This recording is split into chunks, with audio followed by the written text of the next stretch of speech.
Kaixo, Ander Guevara naiz, Alaveseko futbolaria eta gure klubarentzat eta baita ere uste futbol munduarentzat euskarak leku berezia badauka gure egunerokoan eta horren sentsutikan importantea zaigu euskarari baita ere gure arlotikan bultzadatxo bat ematera.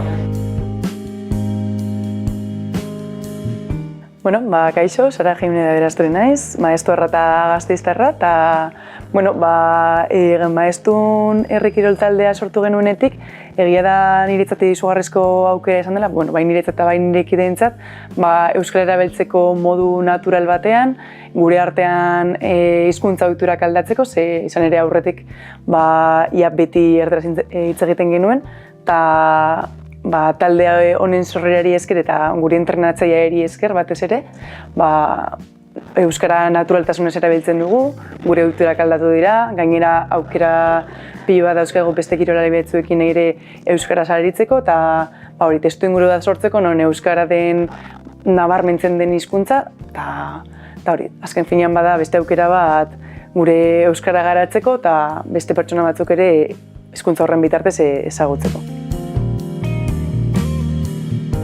Gu batez ere, deporte eskolar hortan saiatzen gara beti entrenatzaile euskara dakiten entrenatzaileak ipintzen, batez ere txikiekin eta euskara sustatzeko. Entrenatzaile horiek beti saiatzen dira saskibaloiko termino horiek euskaraz esaten, umeak eta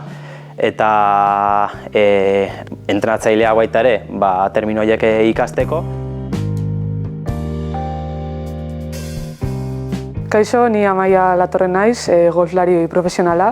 Europatik eta Espainiatik jokatzen ari naiz. Eta Kastillanen ere bizitzen ari naiz, orain dela urte batez. Eta euskara ez da nire lehenengo hizkuntza. Ingelesa eta valentzianoa ikasten ari naiz eta fuerte ematen dut, baina beti aldudanean beste jokalariekin, Donostiako neska batekin edo, euskaraz hitz egitea beti saiatzen naiz edo ama nirekin etortzen bada edo beti aritzen gara eta nortasuna ematen digu.